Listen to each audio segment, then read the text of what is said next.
one crop that I've actually had success doing the summer is okra, and I'm Mhm. just wondering if you have, other than okra, if you had any success with specific crops like that. Yeah, absolutely. So I'll mention some of the perennials, which I think are just staples first, and then we'll go back to some of those annuals like the okra. So perennials, I love my longevity spinach. So that's Gynura procumbens, and then there's Gynura bicolor, which is the Okinawan spinach. So you either have the all green one or you have the green one with the purple underside, and I just call those longevity spinach. For me, I use that as a ground cover. I've got garden beds in my backyard where I want to cover the ground, and I'll plant longevity spinach. I will let it take over the ground and then I chop it to eat it. I throw it in smoothies, cook it up with sauteed eggs. I use it almost every single day, literally every single day of my life. And it grows like a weed. It's basically a ground cover. It's one of the easiest crops to start with. So that's a great one. Another really great green, which you'll never be able to eat enough of, is Cuban oregano. So Cuban oregano, it's more of an herb, but it just grows so easy that I use it as chop and drop. It grows so fast that I'm having to chop it and just add it to the compost pile or under my fruit trees because it's so easy to grow. So I think those are two great ones. If you want something with a little more substance and calories, the Seminole pumpkin, that's a great annual that almost like a perennial. I started a seed of a Seminole pumpkin in spring, and I still have a vine that's out right now in fall. And I've probably got 5 full-size pumpkins off that, and it's still producing more. So I think those are some great places to start there. As far as annuals, if you're trying to grow them in the middle of the summer, okra does work good. I had some success with Ethiopian kale, and that is just a little bit more resilient of a kale, your sweet potato tops. So sweet potato tops can be eaten like spinach. And of course, you're growing the tubers underground, but during the summer, those greens will flourish and you can just chop those and eat those. Hi, welcome back to episode 6 of Grow Food Homestead podcast, where we explore all things related to growing your own food, homesteading, building construction, syntropic agroforestry, regenerative agriculture, self sufficiency, and much more. Today, I am very excited to have a special guest with us. He is also locally here in Florida, and his name is Ryan from Food Forest, Florida. Welcome, Ryan. How are you doing today? Hey, doing great, Andres. Thanks for having me. Yes, Ryan, thank you for taking the time to be here with us today. And let's just dive right into it. Can you tell us a little bit about yourself and how you got into growing food, into food forest and homesteading? Absolutely. I appreciate the opportunity to share my story.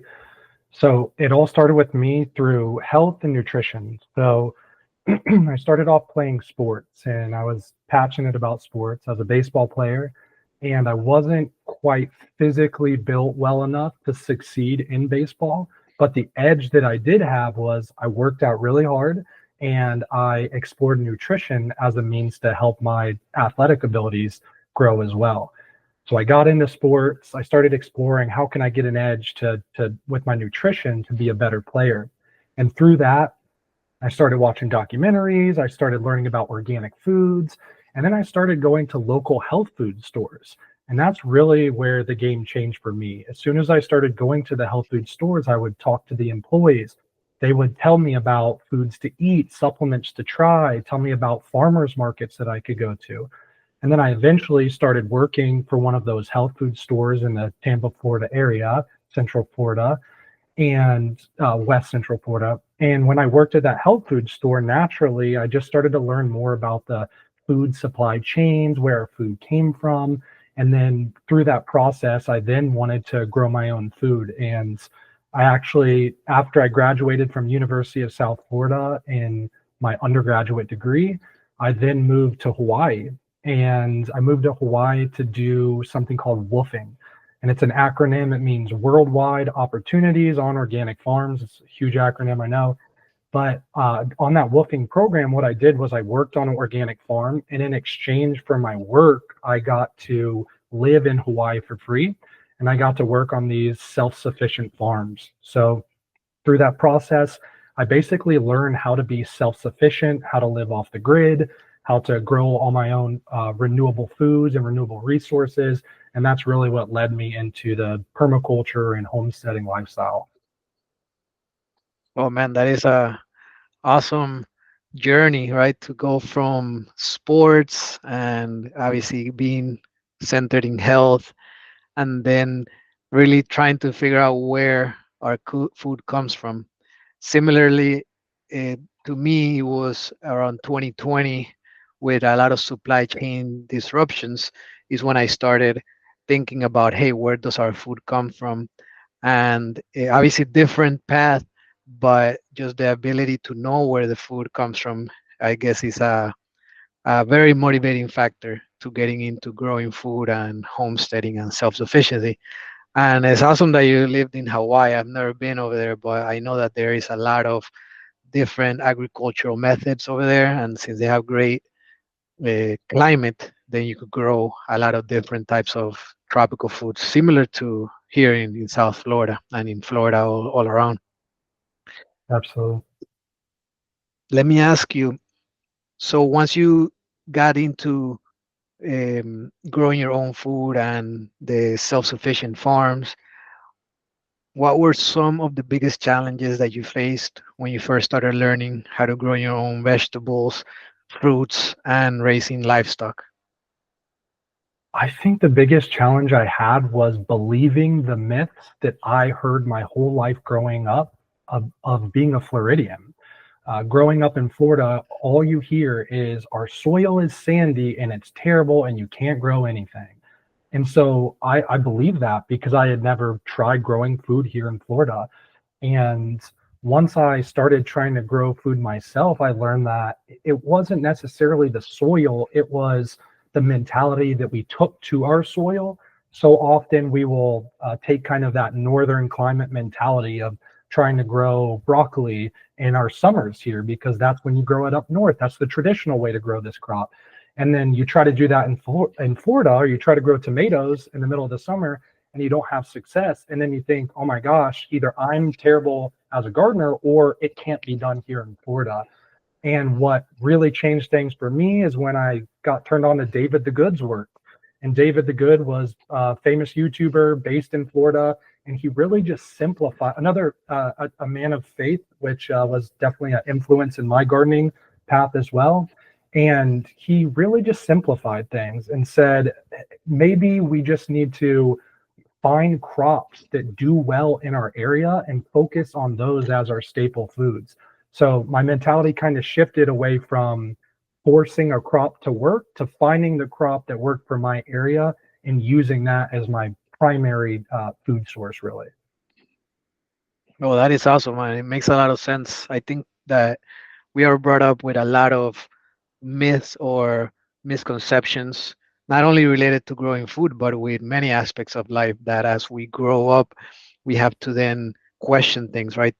Prove all things and hold fast to that which is good. So that way we are able to fix our mindset, right? Because some of those myths can be true, some of them, but some of them are not helpful at all. So definitely, I could agree and relate to that. And I'm also I've seen a lot of David the Good's videos, very informational, and it's awesome what you mentioned. To find a crop that grows well in your area, and then use that as your staple food, right? Because why try to grow something that you're gonna have to put in so much work because it doesn't grow well in your area? Then you're not really going to be efficient and it's going to take so much more work, time, and money. When if you pick the right crops, then it sort of let nature do the job for you. Absolutely. It actually reminds me of a huge breakthrough and paradigm shift I had, which was when I learned about the difference between annuals and perennials. It changed my gardening career forever because we grow up learning about the annuals. We see the annuals in the grocery store. Those are your leafy greens and your carrots. And we don't really talk about perennials as much. There's edible greens that are perennials, and perennial means it lasts for years. Instead of planting one seed and getting one crop, you can continuously harvest this crop over several seasons and sometimes years and years. Like a mango tree, for example, that's a perennial, and mango trees can live for 100 years. So when I learned okay, instead of me focusing on the picky crops like a lettuce, what if I turn to something like longevity spinach, Okinawan spinach, some of these hardier leafy greens where now I don't really have to baby this crop. I can plant it, it can go through drought, it doesn't need fertilizers, it's just going to grow like a weed in my area, but it also is nutritious and edible. And I think that shift from annual to perennial for me was a big breakthrough in my early gardening career. Yeah, I could relate to that as well. Before trying to start learning how to grow food, I didn't know about perennials. Obviously, you have an idea that there's some plants that last longer than annuals, but when you don't really have the upbringing around a farm or in a homestead, and I was brought up in the city, then you really only think of the normal vegetables that you buy in the store, right? Tomatoes, onions, all the normal stuff that you Mhm. normally cook with. And of course, that's also important, right? Because we should be able to grow both, but having perennials then gives you such a food security at the end of the day. So yeah, I Absolutely. completely agree with that. And growing in South Florida presents a lot of unique opportunities, but it also obviously some challenges. Can you tell us a little bit about growing in South Florida and how it differs from other regions? Yeah, absolutely. I think I heard it best recently that Florida should be seen as a subtropical island almost. Instead of it being seen as the rest of the United States, we should almost see ourselves as one of the islands that exist out in the subtropical regions, because we get such harsh conditions, but we also have very favorable conditions for specific crops. So obviously, temperature is the primary thing that you want to consider, especially as a Florida gardener and a South Florida gardener. Know your zone. I don't think that zones are completely set in stone, but it's good to know that, hey, if I'm in zone 10A or 10B or 9B or 9A, of course, Florida has several different zones. Just by knowing that, it gives you a little bit more chance of success when you're choosing your crops, because if I'm in zone 10A, let me choose fruit trees that do well in zone 10A. That's just helping you choose the right crop for your area. I think that's first. And then second, one of the best pieces of advice I ever received in Florida gardening was, in Florida, our summer is our winter. And let me explain that. In Florida, when we want to grow the tomatoes and the broccolis and the lettuces, summer is the worst time to grow those in Florida because of the harsh sun and because of the monsoon of rains. It's almost impossible to grow those crops in our summer. So that is our winter. That's when we stop growing the annual crops. Instead, we like to grow the annual crops in fall, winter, and spring. So that was a really good piece of advice that helped me understand the Florida growing seasons. Is our summer is really our winter. That's when we take our time off. That's when we mulch things. That's when we kind of chop and drop and just let the system rest, let the rains come through. And then come right now, of course, because we're in October, that's when we're going to start planting those fall crops, then the winter, and then the spring crops. So I think knowing your zone and knowing that summer is actually not the best time to grow a lot of the annual vegetables, those are two ways to succeed with Florida gardening. Yeah, that's very interesting. And I never heard of, we should see Florida as a subtropical island, but it does make sense. I mean, not just when it comes to growing food, but in many other aspects, Florida almost seems like a completely different country from the rest of the United States. But yeah, knowing your zone is very key because even inside of Florida, since it's so long, it does get a lot colder, for example, in Tampa versus down here in Fort Lauderdale area. But then if you go even farther north, Cala, Gainesville area, and then even North Florida, they actually get a lot colder. So knowing your zone is key. Some people might think, oh, just because it's Florida, you could just grow all year round everything, but that's not the truth. So that makes a lot of sense. And yeah, with the summer, I completely agree. With the heat, is the sun is so hot, right? And then but then it could also rain a lot. So it is tough to grow a lot of the annuals. One crop that I've actually had success during the summer is okra. And I'm Hmm. just wondering if you have, other than okra, if you've had any success with any specific crops like that. Yeah, absolutely. So I'll mention some of the perennials, which I think are just staples first, and then we'll go back to some of those annuals like the okra. So perennials, I love my longevity spinach. So that's Gynura procumbens, and then there's Gynura bicolor, which is the Okinawan spinach. So you either have the all green one or you have the green one with the purple underside, and I just call those longevity spinach. For me, I use that as a ground cover. I've got garden beds in my backyard where I want to cover the ground, and I'll plant longevity spinach. I will let it take over the ground and then I chop it to eat it. I throw it in smoothies, cook it up with sauteed eggs. I use it almost every single day, literally every single day of my life. And it grows like a weed. It's basically a ground cover. It's one of the easiest crops to start with. So that's a great one. Another really great green, which you'll never be able to eat enough of, is Cuban oregano. So Cuban oregano, it's more of an herb, but it just grows so easy that I use it as chop and drop. It grows so fast that I'm having to chop it and just add it to the compost pile or under my fruit trees because it's so easy to grow. So I think those are two great ones. If you want something with a little more substance and calories, the Seminole pumpkin, that's a great annual that almost like a perennial. I started a seed of a Seminole pumpkin in spring, and I still have a vine that's out right now in fall. And I've probably got 5 full-size pumpkins off that, and it's still producing more. So I think those are some great places to start there. As far as annuals, if you're trying to grow them in the middle of the summer, okra does work good. I had some success with Ethiopian kale, and that is just a little bit more resilient of a kale. Collard greens can go from spring kind of into the middle of summer. Those can do decently. As far as um, I'm big on the edible greens because they're just so easy. So you've got your spinach top or your sweet potato tops. So sweet potato tops can be eaten like spinach. And of course, you're growing the tubers underground, but during the summer, those greens will flourish and you can just chop those and eat those. Man, other than that, just mostly perennials. I'm really focusing in the summer on perennials. I kind of let the garden die back during the summer, and I let my fruit trees flourish, let the bananas come in, and really let the perennials thrive during the summer. Awesome. Thank you for that. And as you mentioned, it's also a good time to then work on projects around the homestead, right?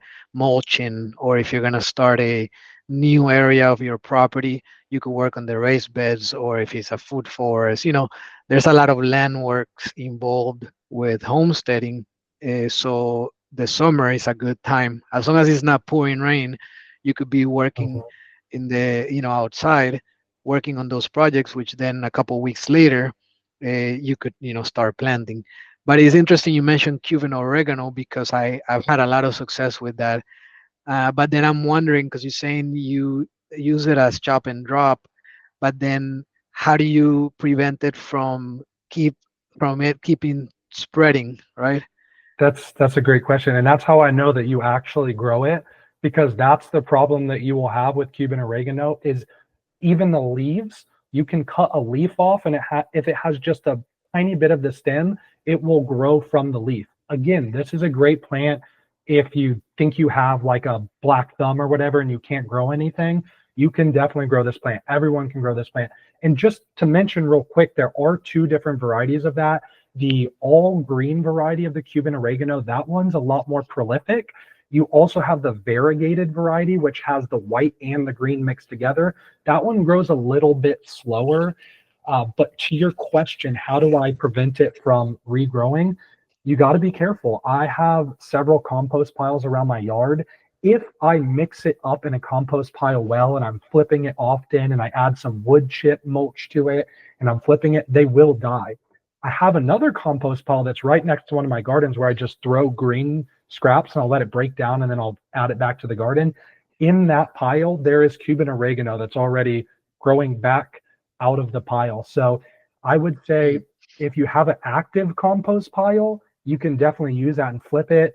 But if you just leave it around or if you bury it under some soil, it will regrow on its own. So just you got to kind of suffocate it a little bit so that it will die back. If you want to use it for chop and drop, other than that, you're going to have a giant plant that you can use pretty much every day of the year. Definitely. That is awesome. And I mean, that's why knowledge is so key because just as Cuban oregano, there's probably so many other types of plants that we probably don't know yet that just grow easily in it's what you mentioned earlier, right? Know what grows well in your area, and then you technically don't have to do much work, and it just spreads on its own, and it has a lot of good uh, benefits to it, you know. Absolutely. So now, when it comes to managing a garden, right, keeping track of what seeds to plant, when to sow them, when to transplant them to the ground, and when to harvest, that can be overwhelming for someone that is new. So, how do you organize your gardening schedule? That's a great question. I actually just moved my little calendar that I usually have sitting next to me right here. I just moved it out back because this week I'm going to plant some new fall crops. The best resource I have, I'm just going to give it to you straight, is Jera's Garden. Jera is a gardener that lives in Central Florida. She has the best content on annuals in Florida. Her content is sensational, and every month she releases a PDF, and in that PDF, she has a monthly checklist. And so what I do is I download her monthly checklist and I go through each of those crops and I just plant the seeds that month because she's in the same zone as me, which is Central Florida. For South Florida, you can use her stuff as well. She does break it out into different zones, but really her content is so good that I just follow it monthly and it makes it so simple for me. Another great resource that anyone in Florida can use, I was given this resource by Josh Jameson of Cody Cove Farms. He told me to just go in Google and type in Orange County planting guide, Orange County planting guide, Florida. And what that does is it's a University of Florida PDF document. It's two documents. It has the warm season crops and the cool season crops, and it tells you exactly when to start seeds in each month for each of those annual vegetables. That's another great resource. Those are the only two resources that I use for annual vegetables, and they are more than enough to help me throughout the entire year. That is awesome. I'm definitely gonna check it out, and after this episode, I'll ask you to share with me their social media so I could make sure I get the right information. But let me ask you, for someone that is not in Florida, how could they find similar tools? Yeah, that's a great question. I know for most beginning gardeners, one of the best tools you can do is look for what's called your local extension. And that's basically just universities that are in your states or in your country. And you look for a local university. Most of those universities are doing different types of agricultural work. And through that work, they've become general local experts on climates in those areas. So if you look for local extension in Iowa, you can look for what crops grow well there. And all those universities generally have lists where you can follow that and pick out the exact crops that grow at each time of the year and in your area. And what's great too is usually those extensions will tell you about varieties of crops that grow well, because it's not just growing a tomato. There's hundreds of varieties of tomatoes. Here in Florida, we have the foolproof Everglades tomato. And that's a small cherry tomato that grows so well that it's basically a weed in our gardens. And that's one of our best varieties of tomatoes to grow here in Florida. Whereas if you live in somewhere with a more northern climate, you're going to have a variety of tomato that grows better for your climate. And that's where you want to tap into your local resources, like a local extension office, and they'll be able to help you out with the best varieties for your area. That is awesome. Yeah, and I have seen the local extension, and I know that in Florida, at least from my understanding, is with the University of Florida. So anyone that it's in other states, just have to do a little bit of research and they'll be able to find similar tools. Now, when it comes to, there's some factors that of course we could control when it comes to growing food and homesteading, but there is also things that we can't control. So how do you deal with uncontrollable factors like extreme weather or pests? First is surrender. I know that when I first got started with gardening, it was almost an attempt to control the environment, the soil, the weather conditions, the watering patterns, the amount of sunlight they get. And sometimes you just have to surrender because the variables and the changing seasons and weathers, those are inevitable. At some point, you may lose crops. You may even lose some of your fruit trees or your perennial crops. That is part of gardening. I think some of the best advice you can get from someone that's been doing gardening for many years is you will fail, and that's okay. We all fail. Even the best gardener out there, they will fail at some point with some crops. Some crops are pickier than others. So with the changing weather conditions, it's really surrender. But I love the idea of diversification, kind of like a portfolio. I've been hearing a lot of Florida gardeners talk about this recently, so I can't say I coined the terminology, but I love hearing that diversification. You have fruit trees, you want to have your annual vegetables, you want to have herbs, you want to have vines, you want to have root vegetables. And when you have that diversification, when the weather comes, it may push over your bananas. I know the hurricane just came and it knocked over almost all my bananas. I staked them, I tied them down, and even that wasn't enough for some of the varieties of bananas I had. And bananas are one of my favorite crops to grow, so I just had to surrender, and I had to see the positive in it, which was now I can use this as chop and drop. It's a great food that I can feed back to the garden. And now the root system is going to be even stronger in the bananas because it's going to have another generation to spread out. So you just really have to diversify and expect those weather conditions, and you will lose some crops, but some of your crops you're going to learn what's resilient, and those are the ones you're going to want to focus on to weather the storm. Because in Florida, we're going to get those storms, we're going to get those monsoons, the hurricanes, the droughts, tough conditions. So you got to pick the right crops for those areas. Definitely, that makes a lot of sense. There's only so much we could do, and surrendering is a big part of it, and that's where also faith comes in. And failure is inevitable in any project that you take on, but really going back to the mindset that you mentioned earlier, it really goes to how you look at failure, right? Because failure is really, yeah, well, it's never final. It's only failure if you quit, if you give up.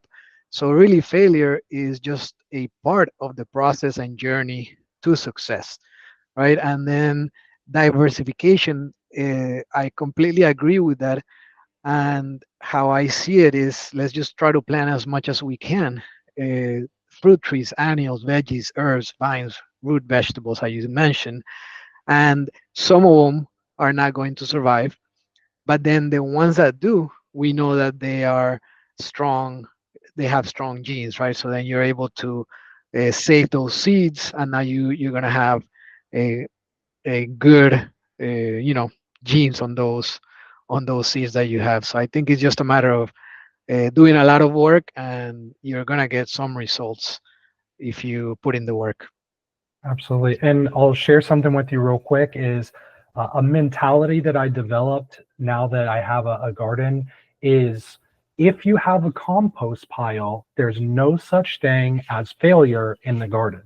And the reason why is because no matter whether your crop dies or something goes wrong with your food, or even if you have food that you don't eat in the refrigerator, you can throw that into your compost pile and you're really never losing those nutrients. You're always recycling them back into the system. So like I said, even though I lost all those bananas, I was able to chop and drop those, feed them back to the system, put some of that stuff in my compost pile, and that's all going to go back to feed the plants. So is it a failure, or is it really just a shift of energy from one concentrated source to another area where I'm going to focus the energy on a different crop. So like you said, it's a mentality, and as gardeners you have to have a flexible mentality on what success is, because you're going to have those challenges. And yeah, it's a fun process though. Definitely. I like that mentality. If you have a compost pile, there is no failure, because it's true. You could just throw it in there and then it's going to become the nutrients for the other plants or fruit trees that you have. So that is awesome. And going back to the surrendering part, and that there's a aspect of faith involved in surrendering. So is now the next part that I wanted to discuss is how we have a faith-based approach to growing food and stewardship of the land and homesteading. So my question is, how has your faith in Jesus influenced your approach to growing food and managing a homestead? I appreciate that question. You know, the golden rule in the Bible is to love God with all your heart and to love thy neighbor as thyself. When I lived on this farm in Hawaii, we were self-sufficient, and there was a doctor that owned the farm, and he talked about the golden rule, and he said, I don't think that a lot of people follow the golden rule, which is to love thy neighbor as thyself. And he was talking about from an environmental lens. He said that if we have pollutant and we dump them in a stream, and then that stream goes down to our neighbor's property, maybe we're not treating our neighbors the way that we wish to be treated. So I really think there's an environmental component to loving thy neighbor, which is, I think it's a moral responsibility as faith based gardeners to really steward and take care of our environment, because the way that we impact this environment is actually the way that we are loving or not loving our neighbors. Because there's a saying that's called NIMBY, NIMBY, which is not in my backyard. And when we say we throw something away, there's no such thing as away. When you throw away that trash or plastic, that just goes to a landfill somewhere. And really, I think it's a moral responsibility of us as stewards of this planet, and especially faith-based stewards, that we start to take ownership of how we're impacting our planet, especially with the goods that we're consuming. And I'll be the first one to say I'm not perfect. I use products that come in plastic at times. I do my best to try to reduce my impact on the planet. But as we move into gardening and homesteading and permaculture, I think what we realize is that we can really start to untap from all this packaging and production and petroleum and fossil fuels that we don't really need. We can set up a rain barrel in our backyard and catch water that we water our garden with right now. And maybe we use that instead of using water that is chlorinated, that's being coming from municipalities. It's just simple steps like that that I think that we can take as stewards of this earth to start to take care of people. And I do think that as faith-based gardeners, and especially as Christians, I think that gardening is a central component of stewarding what God gave us, stewarding this planet that the creator of the universe gave to us. If God created the universe out of his essence, and we don't value that earth, the earth that we live on, what does that say about the way that we value our creator? I think that the way that we treat the earth is the way that we treat others. The way that we treat others is the way that we love others, is the way that we practice our faith and our values. So I think there's a very intricate relationship between gardening, stewardship of our planet, and being faith-based. So I hope I stayed on track there. I got passionate about that. Oh no, that is very, very awesome. All the things that you mentioned, a lot to unpack there, because as you said, how we treat the creation of the creator, then it actually reflects a lot about ourselves and about who we are. And that's why that golden rule does make a lot of sense, right? We have to love God with all of our hearts and love your neighbor as yourself. And we have to even love ourselves to even be able to love our neighbors, right? And um, how you said that there is an environmental component to loving our neighbor is so true. We have to keep in mind how we are impacting everyone around us, right? It's not just about having the best property for ourselves. What about the people around us? How could we help them? How could we be that testimony? And without even saying anything, they'll be like, "Hey, how come this guy acts that way?" And then maybe they'll ask some questions, and then you could share with them why you behave that way, right? So I think our actions are more important than what we say. So, but it takes a lot of work, it takes a lot of effort and consistency and discipline. So, but then I think that's where having a faith-based approach to growing food and homesteading helps us, right? Because God does call us to be stewards of the land, as He entrusted, Adam and Eve to take care of the garden. Absolutely. Now, in the Bible, it does say that for 6 years you should sow the fields, and then on the seventh year you should uh, there should be a Sabbath of rest unto the land, right? So that is a principle of resting that the land needs to so that it stays sustainable.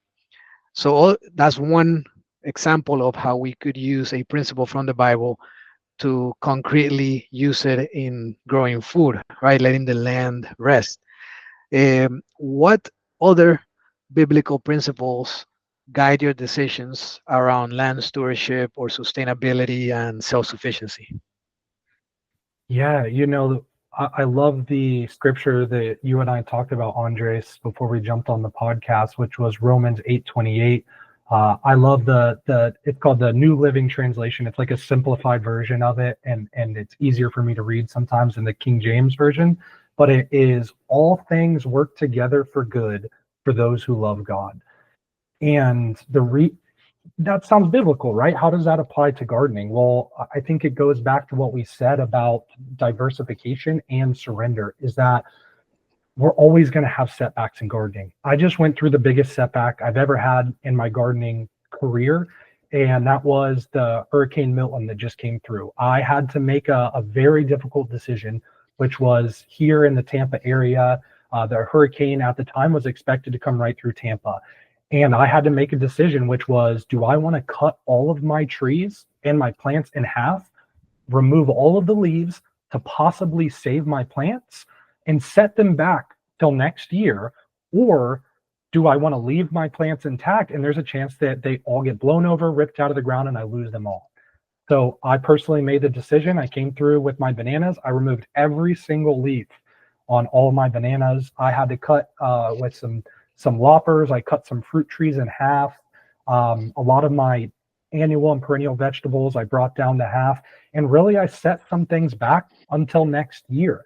But that was the principle of surrender, knowing that all things work together for good for those who love God. Maybe I don't understand why this hurricane is working together for my good personally, but ultimately in the long run, maybe it shows me that uh, there are things beyond this earth that I should be valuing. Maybe I was putting too much value in my 10 different varieties of bananas that I fertilize and water every single day and that are my favorite crop to grow.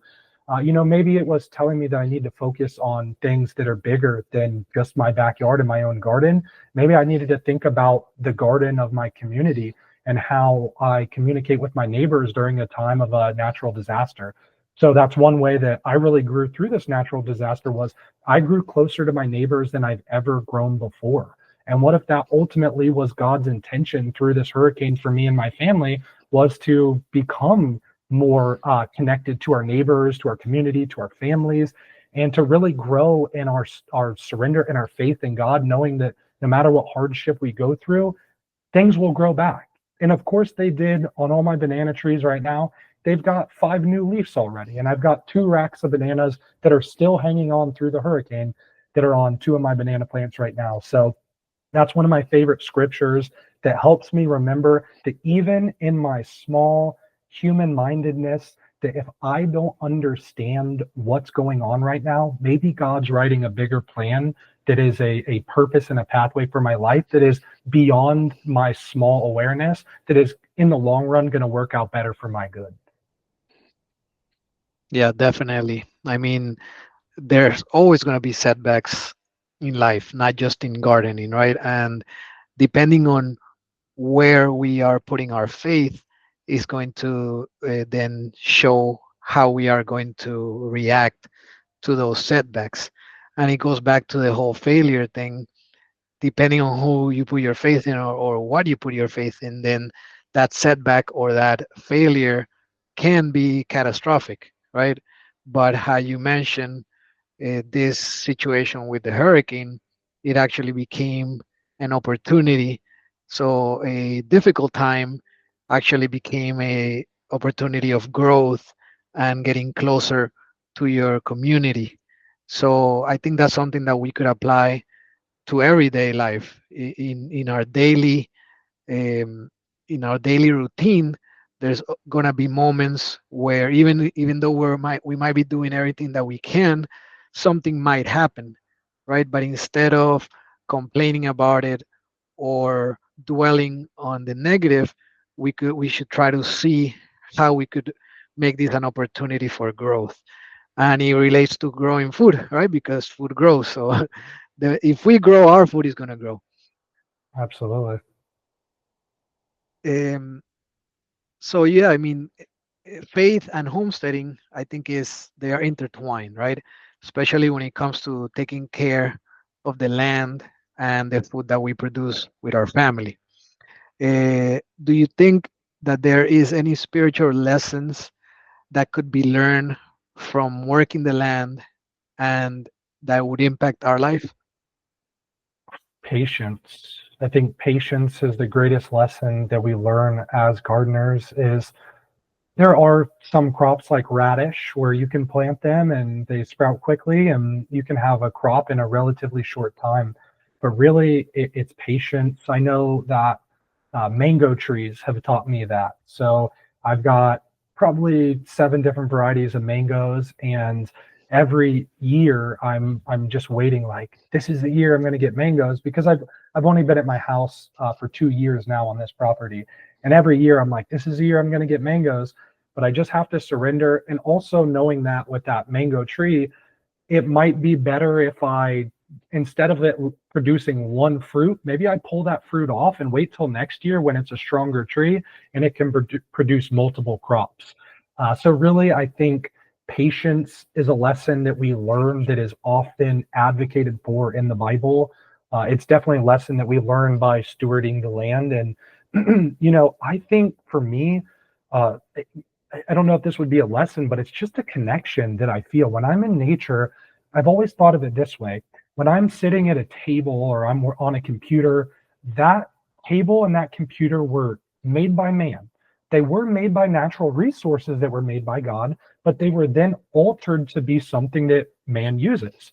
Whereas when we're in nature, we're only one step removed from God. When we're touching the land, when we're walking barefoot on the grass or the soil or in our garden, when we're touching a tree, we're literally touching the essence of something that God created. And so for me, I think it's the peace. It's the inner peace that I feel when I'm gardening, when I'm spending time in nature. That's really something that I bring back to my everyday life. Is sometimes I need vitamin N, vitamin nature. I need to get out there and get my daily dose of nature to just feel a little more peace and health inside. And I think that's because in nature, for me, that's where I feel closest to God. Yeah, I love that. Patience, definitely something that anyone that has attempted to start and wanted to grow food is something that they will have to have, right? Patience.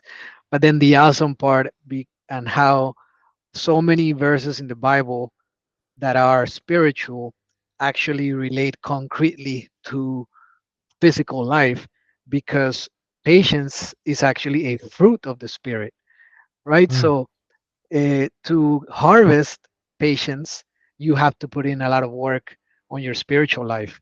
You could ask God to give you patience, but in reality, He's going to give you an opportunity for you to exercise patience.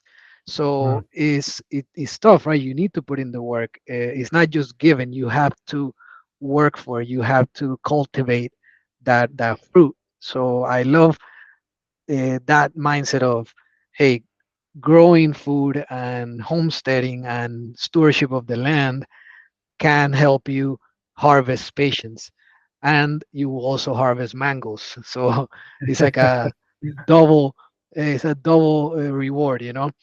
And how you said that in nature we are only one step removed from God is so true, because it is His creation, right?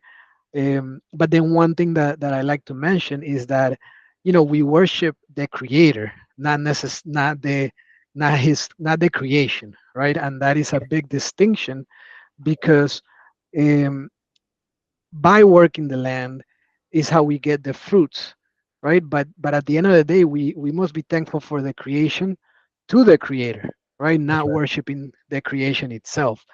So that's just one point that I wanted to make. And then when you said peace as well, is another fruit of the spirit. It's so true. Like earlier today, before we got on this call, I had been so busy all morning, and then I was like, you know what? Let me just take some time and get some peace. So at the end of the day, again, there's so many things that we could relate that are in the scriptures that would directly help us in our real life and also in our growing food and homesteading journeys. I love how you keep saying fruit of the spirit, and you have to work on the spiritual practice to pick the fruit spiritually of patience and of peace. It's a beautiful analogy to gardening. It's so direct to gardening, which is you have to have that patience and that peace to plant that mango tree and to wait and to allow it to grow into a full tree to then pick the fruit. So like you're talking about, Andres, there's so many similarities in the Bible that apply directly to gardening, and that's not talking about the parables that Jesus spoke about that are directly talking about gardening of sowing a seed, and where that seed falls is going to dictate how that seed grows. Jesus talks about the parable of the mustard seed, and if that falls in a crack in the ground, it could not get enough sunlight. If it is planted where the weeds are, it will be strangled. And really, what Jesus is saying there is an analogy of we need to constantly be adding that compost to the soil, which is spending time with people of faith. We need to constantly be watering our crop, which is to be getting in our scripture and reading about the Bible to make sure that we're pouring in that water of life from God into our hearts. And the sunlight, that to me is really like prayer and meditation on God's word. That's a way to really like gain that energy inside that I could use to grow spiritually. I think that really there's so many different scriptures in the Bible that as a gardener, when you read it, it instantly makes sense because you're like, yeah, that's exactly what we do as gardeners. But ultimately, yeah, like you said, it's the gardening is fun, but it's really to build that connection with our spiritual self and make sure, like you said, that we're sending that up to God and making the gratitude not be to the rack of bananas that we get, but to God who created those bananas. Definitely, yeah. And there's just really countless references in the Bible to agricultural practices, and of course, God's people, Israel, were and are agricultural people. But obviously, in modern times, we've gone away from that, right, as a society. So maybe people don't know, or they haven't experienced it and practiced it, that when you start living more agriculturally, then all of a sudden a lot of these verses, just you see them in a different light, and they get an even deeper meaning. So obviously we encourage everybody that has read many of these scriptures that maybe didn't know how they relate physically, to then try to start a small garden, a compost pile with their kitchen scraps, and just try to start sowing some seeds. And then when they pick up those verses, they're gonna see them or discern them in a different way, you know. Absolutely. And which actually segues into the next topic that I wanted to discuss, which is food security in general. And I have a verse here that says, um, "Go to the ant, you sluggard, consider its ways and be wise. It has no commander, no overseer or ruler, yet it stores its provisions in summer and gathers its food at harvest." So, this speaks to the wisdom of preparation and provision. So, in today's world, why do you think food security is becoming increasingly important? And how does faith play a role in your view of self sufficiency? Absolutely. I think I digest and ruminate on these same questions almost daily. I think that it is very important that we know where our food comes from and have a local food source.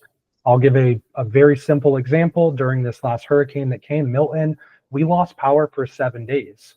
And when you don't have power, you lose refrigeration. You can run a generator, but then gas.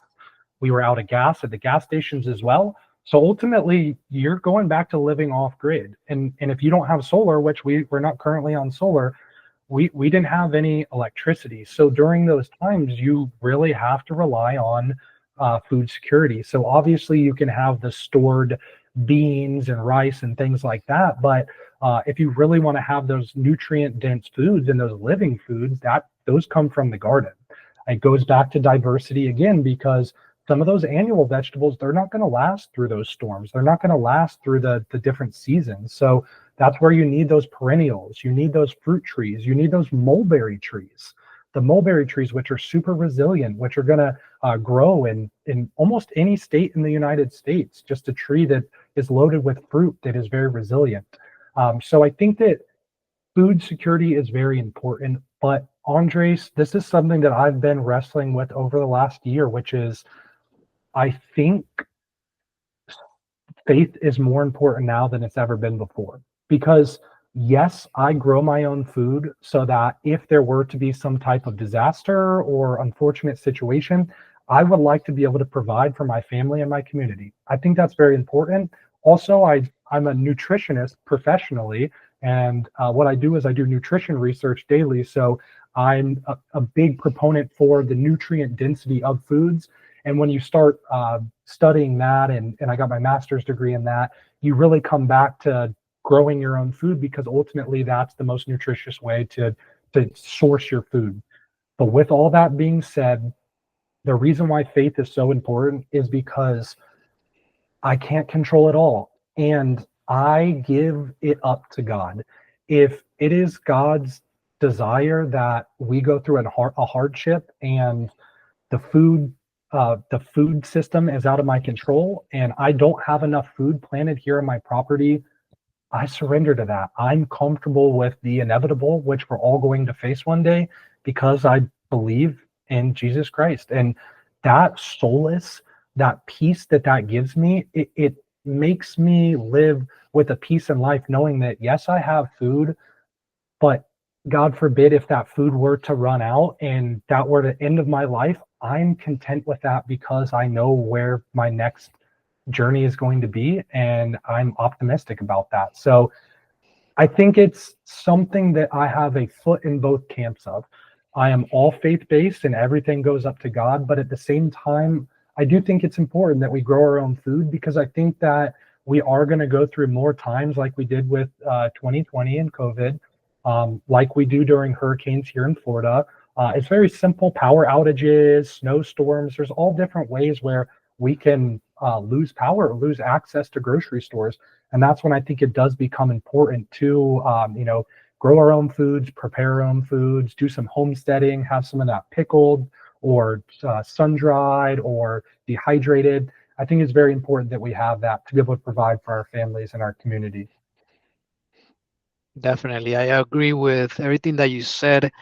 Of course, we can't control everything. So at the end of the day, it will be the will of the Most High on what would happen, right? But then we also have so many examples in the Bible of uh, hard times coming, and then they prepared. And the wise person sees evil coming and he hides himself, right? So at the end of the day is knowing and discerning what is the action that needs to be taken. If we see that there's some hardship and we could do something about it, then by all means we should do it. We shouldn't have the mindset of, oh, because I believe in God, then He will protect us, and then I don't have to do anything now.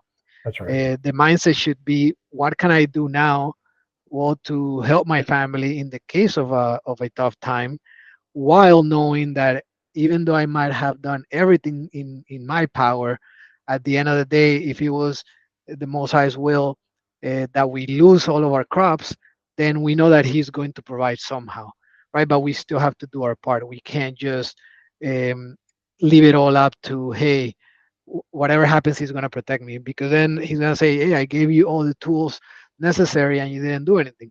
So I think it's having that discernment, being prudent to act when it's necessary, but making sure that our actions are not driven by fear, because then that is not the right motivation. That's not the right source of of of our intention. So it has to come from a place of, again, being prudent, which at the end of the day, I see it as a gift of the Spirit.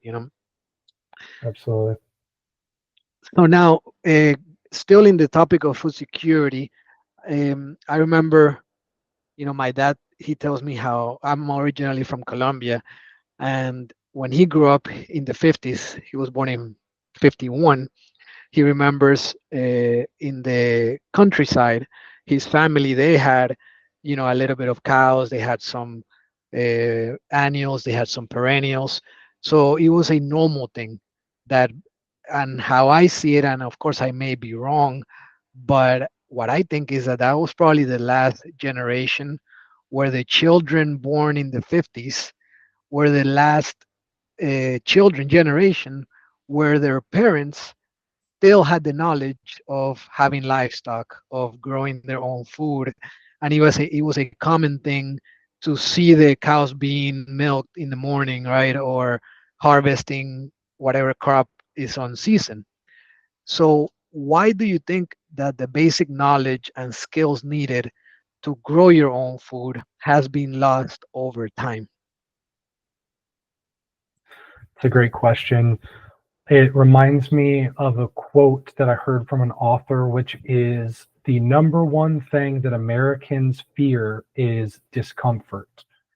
And I mean, it's not a completely true statement, but the reason why it resonated with me was I think that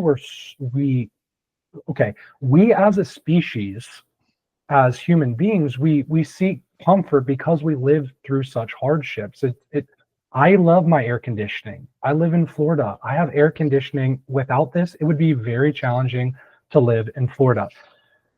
But with that being said, I think that it's easy biologically for us to seek out comforts because we needed to as a species to survive through difficult times. The challenge is now that we've made things so easy that we actually have to introduce hardship into our life in order to maintain health. Like I said, I do nutrition for a living, and obviously I advocate for exercise. Well, in those generations back in the 50s, there wasn't a lot of gyms around back then because just your daily activities were your physical activities. When in the 50s, if you had a homestead, you did something called the farmer's carry, which is now a exercise that we do in the gym, which is where you pick up two heavy weights and you walk with them with your arms straight out to the side, like down to the side like this. And that's called the farmer's carry. Well, about an hour and a half ago, I just did farmer's carries in my backyard because I had 5-gallon buckets. I was filling up from my rain barrels and I was walking over to my bananas to water them because we've been in a drought for 2 weeks after the hurricane. So that's just an example of how now we have watering systems. We have water hoses. Again, I love automatic watering systems, but we are so comfortable as a species that we actually have to seek out these hardships, and we have to recognize that some of the things that we think are normal or they create creature comforts, sometimes we want to challenge those. Sometimes instead of me sitting in my desk chair all day, I need to send my desk up to my standing desk like I'm doing right now, and I need to stand up because that's important to work my body the way we naturally would before we had these chairs to sit in all day long. So I think what we have lost as a culture is the ability to be uncomfortable and to work for things that have value. And instead, we can order everything on Amazon, and everything's instant gratification. And that's where people are falling back in love with gardening. Is there's no shortcut to gardening. You have to put in the work. You have to put in the effort, the swequity, the sweat and the equity, and through that you get a reward, which is long term. So yeah, I just think it's our comforts that people have grown accustomed to, and we need to challenge some of those. Yeah, man, awesome answer. A lot that you said there that I definitely agree with, and I liked your answer a lot. And of course, um, we could definitely still take advantage of technology, right? There's no reason to do extra work where it's not necessary or where there's not a specific benefit to it, right? But at the same time, there is also a lot of benefits in doing things the old ways, right? Uh, and especially with how there's so many diseases nowadays, and depression and just health crisis in so many different ways, that seeking discomfort actually will remedy a lot of those issues. And how you mentioned, there's no shortcut to gardening. And it's funny that you mentioned farmers carry, because I literally this morning I was doing push. So I one of the exercises that I did was the farmer's carry, and man, it was tough. It was tough. I did 3 sets of it, 70-pound weights with Oof. dumbbells, and man, I was very tired. But it's so funny because if we were just working the land as a everyday thing, then we would just be doing that. We wouldn't even need to go to a gym or to do other exercises, right? Because we will be actively so much, with our livestock or with our gardens, that we would just naturally be in shape. Which obviously at some point, that's where we're gonna end up. Everybody that loves everything related with growing food and gardening. But other than what you already mentioned, how do you think we could revive the knowledge from both a practical and a faith-based perspective? I think there's a revival happening right now. I think that gardening is becoming trendy right now. And now, for some people, at first, we're turned off when we hear, "Oh, gardening's trendy." For those of us that have been in this for a while, but as someone that's been in nutrition and supplements for nearly a decade as a profession, there's so many trends that come and go in the diet world. They come and they go. And at times, I'll get a little irritated, like, oh, now people are doing this. Why haven't they been doing this all along? With nutrition and with gardening, I have to take the same approach, which is good. If people are now interested in taking care of their health, and if they're interested in gardening, that is a good thing. So I think there is right now like a revival kind of through social media and Instagram and TikTok of like homesteaders and chickens and gardening. And I think that's amazing because I don't care if people want to use that for clickbait content. If they're actually in the garden getting the exercise, the fresh air, the fresh food, helping the planet, then that's a win-win for everyone. So I think there is a revival happening right now. And I'm just hoping that that catches on. I hope that we don't have to turn to gardening as a means to, as a life-sustaining measure, of course. But there's a possibility that that could be a scenario as well. So like you said, that's why it's important to make those preparations now and be prudent. I like the word you use, prudent, because I think that's the the perfect word. It's not fear based, and it is from a place of seeing signs and being prudent about the preparations that may be needed. And hey, if we did a lot of work that wasn't needed, the benefit that we get is we get all this delicious fresh food. So I think there is a revival happening. What can we do to facilitate that? I think that as men, I'm going to speak as men here. I think as men, we need to make gardening more manly. And this may sound silly, but there's this perception of gardening, which is I have flowered gloves on and I'm fluffing the soil and it's all cute and I've got my cute dress on.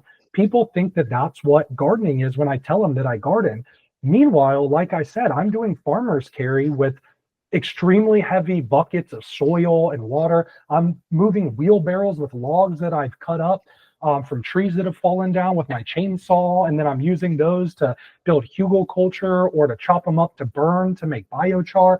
Like this is really hard work. Have you ever double dug a garden bed, which is where you dig a garden bed and it's like 2 feet deep, and then you continue to dig it 2 feet deep and put the soil back in?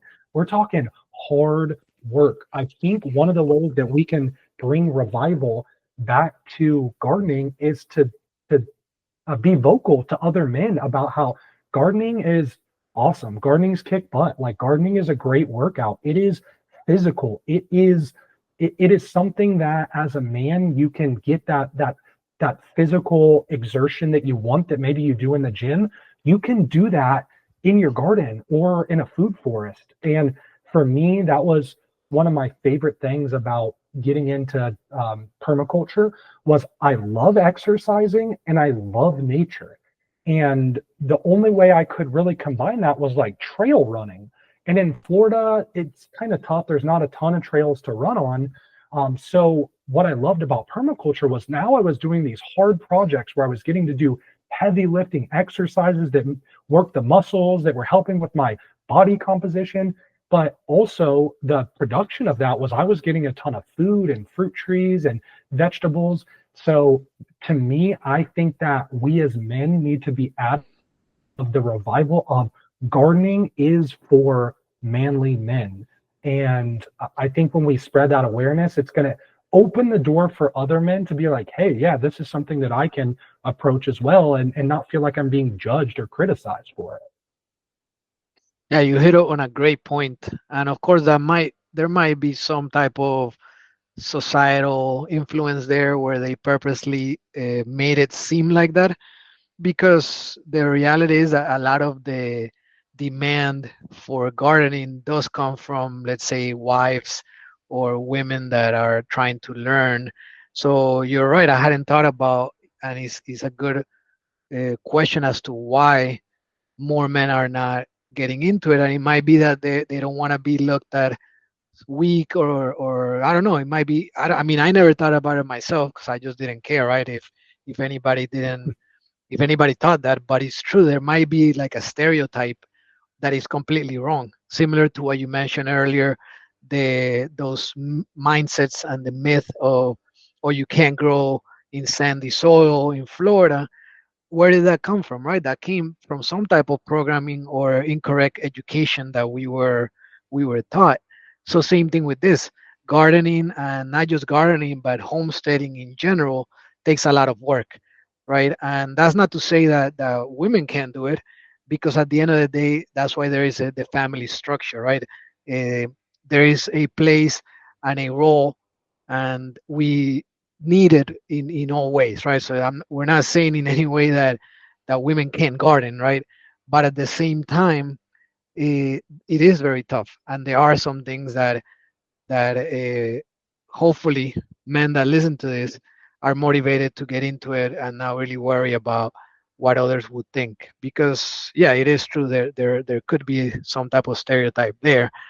And then related to that, gardening might be trendy right now, and hey, this is why platforms like this are helpful, right? Because anybody that is listening to it could then maybe get some ideas or some tips and then go and actually implement them themselves. And hopefully, as you said, we don't have to necessarily rely on it to survive.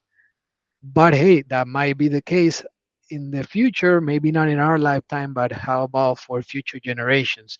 So if we could teach our children and our children's children the knowledge, and we leave them an inheritance and all the tools necessary, then they will be better able to sustain whatever comes in the future.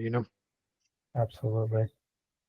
Which then goes back to or segues into the next section that I wanted to discuss, which is around planning and designing a homestead and anything related to your gardening projects.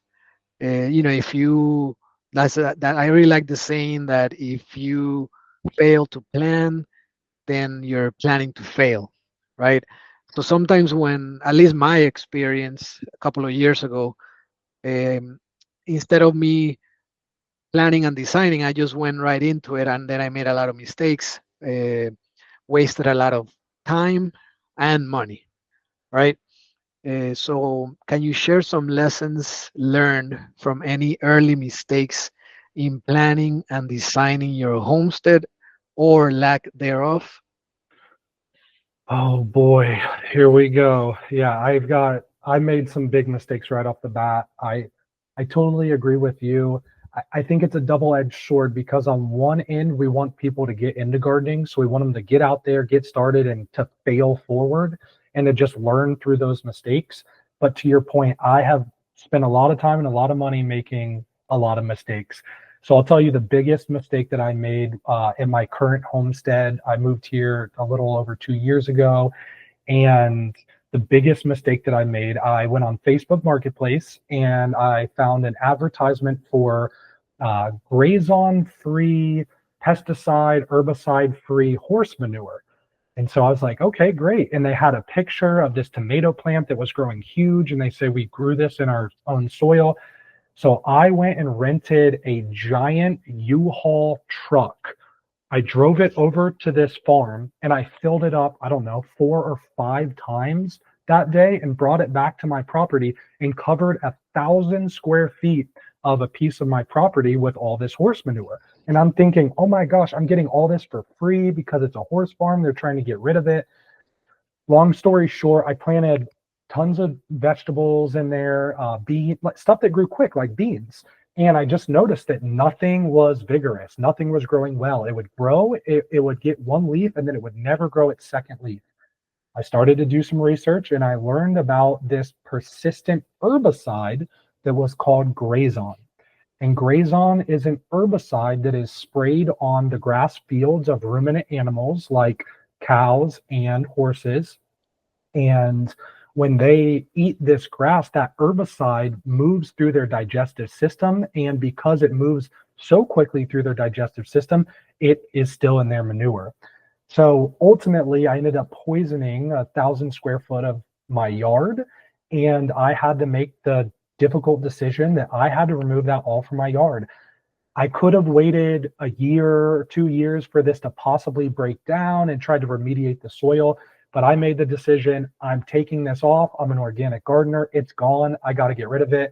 So that was a big mistake that I made right off the bat. So I would caution anyone when they're getting manures of any kind, you have to know where it's coming from and what those animals are being fed. If they are being fed hay, straw, grass that's been sprayed with this pesticide called grazon or one of these persistent herbicides, it will affect your garden and it can really set you back. So I would say that was the biggest mistake that I made. One of the positives that I did in my garden that I advocate for everyone else is I paid for a garden design right off the bat when I moved into my property. So at the time, I had a friend that was in the landscaping, and he said, "Hey, there's this other guy that landscapes near Tampa, and his name's Pete Canaris, and he has this YouTube channel called Green Dreams." And at the time, I hadn't heard of Pete Canaris yet. I hadn't heard of Green Dreams yet. So I looked up his website and I scheduled a consultation. He's only about 25 minutes north of where I'm at in Lutz, Florida. He's in, I believe it's called Shady Hills, his nursery. So his company reached out and they said, yep, we'll go ahead and we'll come do a consultation. Well, they said, just so you know, Pete's not the actual one that comes out for consultations. Like, he's constantly working on the farm and traveling the world and installing food forests and running the business, right? So I'm waiting at my house and I'm waiting for the person to show up from Green Dreams. And this big, beautiful truck pulls up that says Green Dreams on the side. And a man gets out and he has a big smile on it. And I just feel this energy of he's expecting me to be surprised, but I wasn't surprised because it was Pete Canaris, but I didn't know who he was yet. So he showed up, this famous YouTuber, arguably one of the most famous food foresters in the world. Like, now we're actually friends. I go to his nursery all the time and we talk about nutrition and all kinds of things. But he shows up to my house, and little did I know that I had one of the best food forest designers in the world, especially for Florida, come to my house and give me advice on how to design my property. So that's something that I advocate for. Yes, it may be $100, a couple $100. It is absolutely worth it. You will save hundreds, if not thousands of dollars worth of mistakes if you have someone that's an expert come out to your property and just give you some of the logistics of, hey, the sun rises over here and sets over there, and I feel the wind coming through this current. Let's build a windbreak over here. I see that you have water that's pooling over there. That's a good place to put bananas. I see that it's extra dry over here. Maybe that's where we put the cassava. And it's just so great to have an expert to come to your property and to see things that you don't even know that are there. That really helped me succeed on my property when I tapped into Pete and Green Dreams to come out and do the consultation for the property. That is awesome, man. Is exactly what I meant by the question, right? Because you shared a very specific example of using the manure that then caused you to, have a really big setback and then double the work, because you not only installed it, but then also had to take it off of your land. So, people could really learn from that experience. And that is just one example. There could be so many different other ways of making mistakes that would be just as time consuming and costly, or even more, right? There's some way worse mistakes that someone could make. And then how you mentioned that you seek for that expert advice, right? Is someone that knows what they're doing. They know the climate, they know the local area. And the good thing about concepts like permaculture or syntropic agroforestry is that they have principles that apply that are location independent, right? It doesn't matter where you are or your climate. Those principles could be applied anywhere in the world. So when you hire those experts, then they're going to be able to advise you on what is best for your property. So yeah, that is awesome. Of course, I've heard of Pete and Green Dreams, and hopefully one day we could also have them in the podcast if it's possible. That'd be great. And then my next question around the same subject is, when starting a homestead project, for example, like garden beds or a food forest, or even building structures like a chicken coop, how important do you think it is to plan and design everything before you start? I think it's everything. I have not gotten chickens yet because chickens are such a key component of the homesteading that I actually want to get some other things in place before I go and get chickens. I've got neighbors with chickens. I've got neighbors with goats. So fortunately, right now, I'm taking my time. I've got some of those resources here in the community, but I will get chickens eventually, not only for their eggs, but also for their manure and just their ability to help build soil. But it's so integral because once you make a permanent decision, like let's say planting a fruit tree, and you plant something like a mango or a loquat, one of my favorite fruit trees.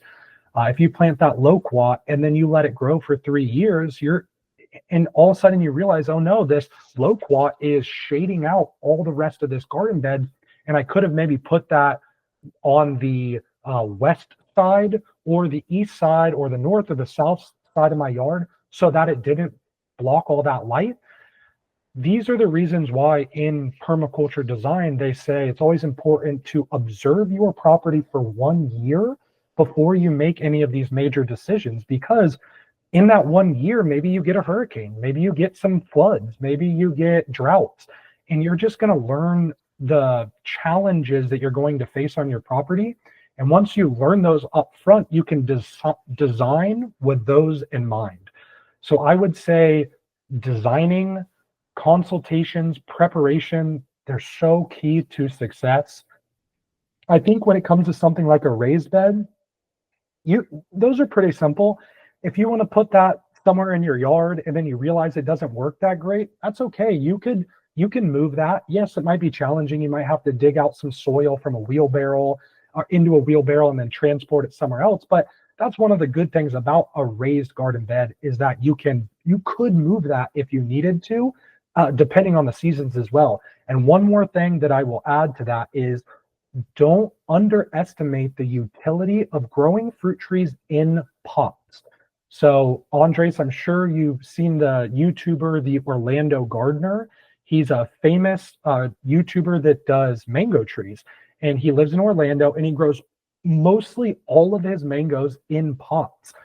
And what he did was he really is teaching us Florida gardeners that, hey, some of these bigger mango trees, they can actually be grown in pots. And the utility of a pot is if there's a freeze coming, if there's a hurricane coming, if you need to get them more light, more water, less water, you can move those plants around the yard and create the microclimate that you need to help those plants survive, maybe until they're just older to plant, or maybe you keep them in a pot indefinitely. So I'd say don't underestimate the ability to grow things in pots because it gives you a lot more flexibility and mobility with growing. Thank you for that answer. And it sort of reminded me of what we were talking about earlier of having patience, because as you mentioned, chickens are such a key component of a homestead, right? You could use it for eating the eggs or even as meat birds, the manure to help build the soil. But as you mentioned, you're not there yet, so you're looking for the right time to start that project. So having that patience is key. And then, how you said that once you make a permanent decision, it's good. You better make sure that it is the right decision, because once the tree grows, if you didn't take everything into account, the the way that it affects everything around it might actually be detrimental to the things that are around that tree. And that applies to, let's say, just a structure, right? Even where you put the chicken coop, or where you put your compost pile, where you put your orchard, or any type of aspect of a homestead. That's why it's so important to plan it first, design it, and then you implement it.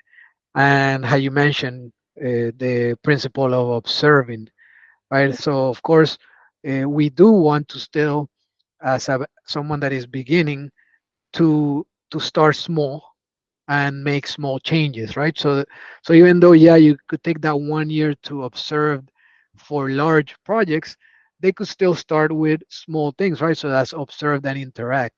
So it's really having a dynamic and a balance, so that you can get a little bit of experience, but the major decisions, the ones that are going to impact the homestead in the long run, is good to make them informed decisions. And if you could get advice, is even better. I also love that you have mentioned multiple social media channels, because the listeners have then a lot of references to then go and search them. I actually had not heard of the Orlando Gardener, but I'm gonna look them up, because as you said, it's so beneficial to grow fruit trees on containers. Like you said, hey, if there is a frost, if you are more north, or there's a hurricane coming, you can move the container inside. So I love that you have mentioned multiple different social media channels so that the viewers could, of course, go and check those out. So I really appreciate that, man. And it actually goes to my final question.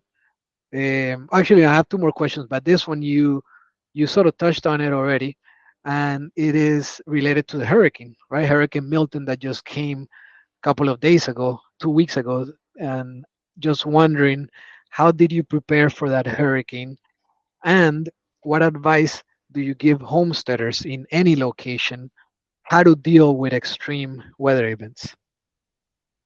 Appreciate you asking. Yeah, so what I did was I made the decision to top almost all of my fruit trees. So for the bananas, what I experienced from the previous hurricane, which was about a month ago, Helene, I noticed that when my bananas had more leaves on top and the wind came, they were getting pulled over too easily. So I learned that you can cut the leaves off of the bananas with a machete, and then basically you just have the stalk of the banana left, and that doesn't catch wind as easily. So I have about 10 different varieties of bananas and plantains here on the property. It's one of my favorite plants to grow. So I removed the leaves on every single banana. I even have three bananas right now with racks on them, and I left the racks. I put up stakes to basically hold up the banana stalk. I tied those down. Those survived the storm, but also my cassava. So what I learned from the previous hurricane was my cassavas were so tall and so leafy that when the wind came, they started getting knocked sideways and the roots were starting to almost get exposed and come out of the ground. So I made the dramatic decision again to take the machete and chop them in half. So I chopped the cassava in half. I chopped my sugar cane in half. I went to all my fruit trees and thinned them out so that they were very open canopies. I even brought some of my peaches down to half height so that they didn't catch as easily. Then I staked all of my trees. So I actually took T-post, staked them into the ground, tied some paracord around those trees to keep them strong during the winds. And then with my mulberries and some other trees, I actually stripped all the leaves off of those trees so that they wouldn't catch any wind at all. And I have to say, it worked really well. I did not lose, for this hurricane, I did not lose any fruit trees at all.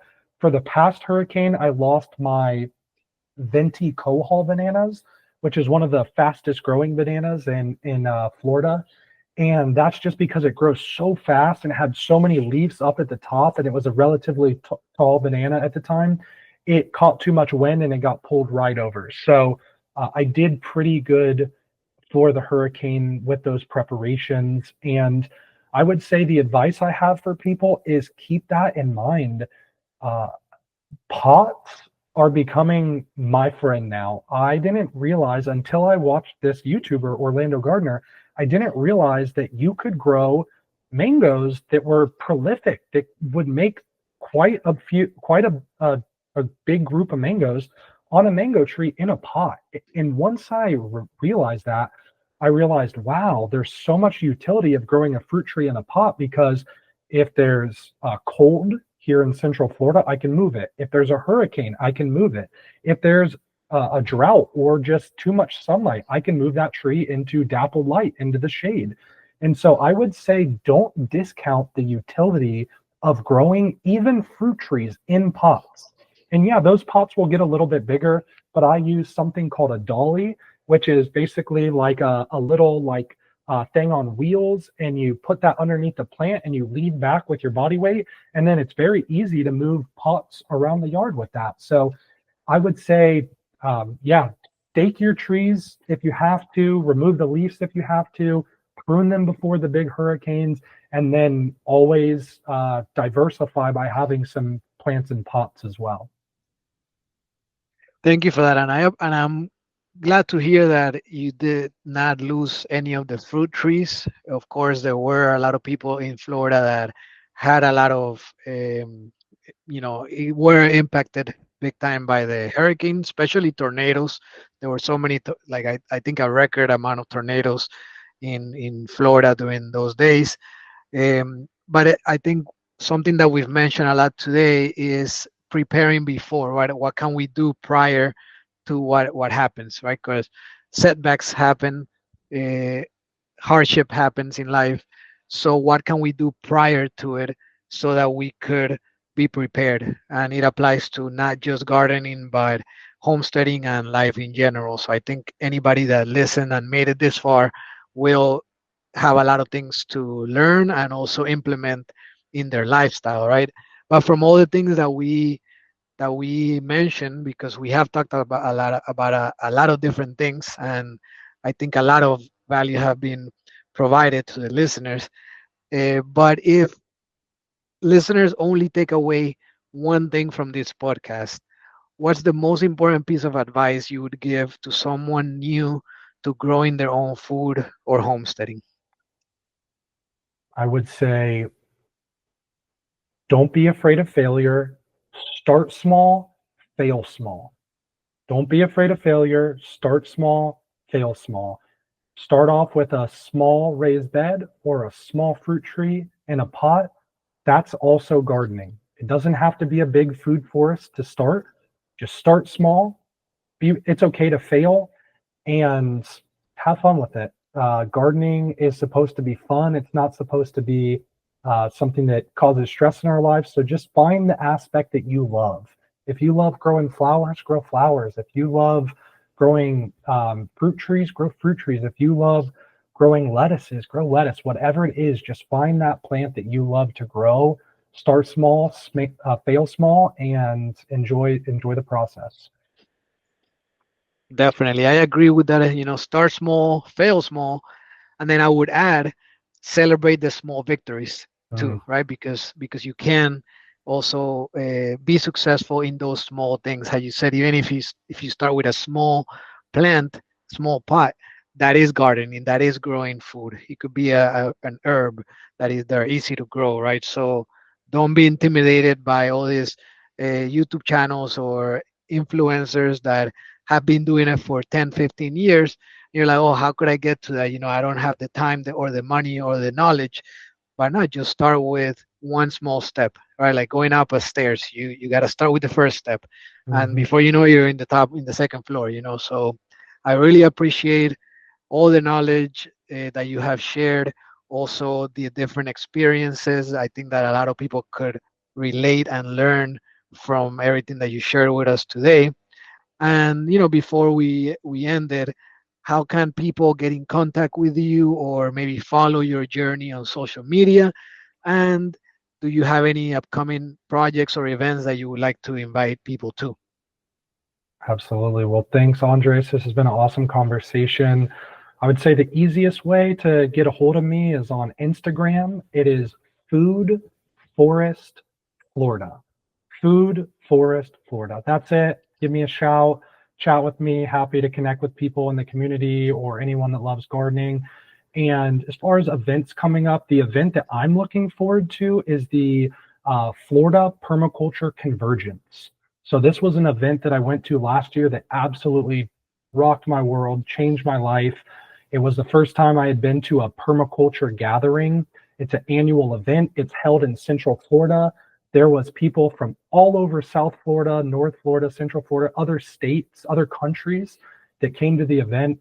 It's an amazing event. You'll hear from great speakers. There's workshops. There's different plants that you can buy there. And I honestly really found my permaculture community when I went there last year. So I cannot advocate for this event enough. The Florida Permaculture Convergence. It's coming up at the beginning of December this year. It's on a beautiful old orange grove that's been converted into this permaculture, self-sustainable living ecosystem there. It's just an amazing community. So I highly recommend coming out to that.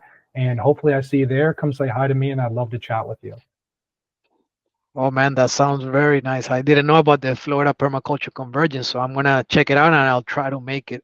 Then we could chat some more about it. So I really appreciate that. And any listener that made it this far, I encourage you to follow and check out Ryan at Food Forest Florida in Instagram. So finally, I want to invite everyone watching to join our Grow Food Homestead community on the platform school.com, where we help landowners learn about growing their own food, homesteading, building construction, regenerative agriculture, self sufficiency, and much more. So, again, Ryan, thank you very much for your time and all your knowledge shared. And thank you all for listening.